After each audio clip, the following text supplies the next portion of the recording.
Welcome to the 6th and final week of Library Advocacy Unshushed. Last week, we identified the conditions that need to be met before a group of advocates is in a position to exercise effective advocacy. These were having a shared understanding of the issue, agreeing that something has to be done, having a shared commitment to making time to plan, and having relationships with influencers or decision makers in place. Then we identified the 5 steps of a basic advocacy planning model that can be customized to individual situations. This ability to customize is essential, as every advocacy situation is unique. It's full of ambiguity and complexity that comes from the history of the situation, or the culture of the decision-making environment, or other factors.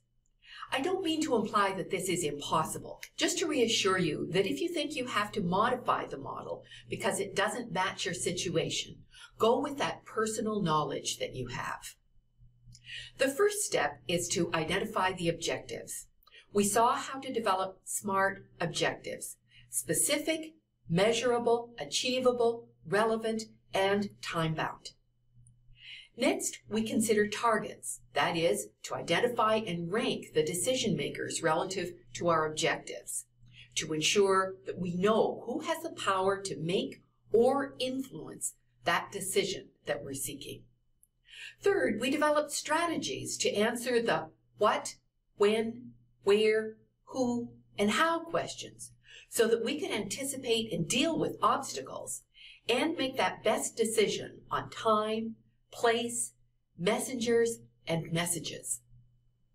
Then, and only then, is it time for step 4, which is choosing the right communication tools for our objective and our targets, noting that the best communication tools are those that permit direct human interaction.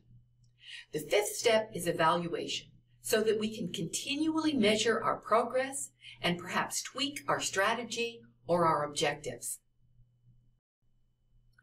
In this final session, we're going to look at special aspects that are part of every advocate's toolbox. In video 1, we're going to examine the roles that various people can assume in advocacy. For example, frontline staff, friends of libraries groups, community leaders and partners. And you'll see some good examples of getting grassroots advocacy right in our guest interviews this week. In video 2, we'll zero in on strategies for media relations and the best use of social media in advocacy.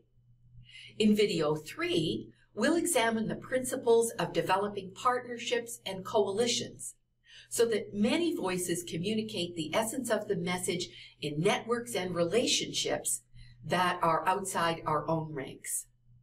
In video 4, we will look at practical guidelines to organizing effective advocacy delegations. All these topics involve specialized communications. We will go where the evidence leads us, to minimize spending time and energy on approaches that haven't been found to be effective. And we'll get some sound advice from our guest contributors as we go forth to grow the ranks of advocates. We will close in video 5 with a summary of the 7 habits of highly effective advocates.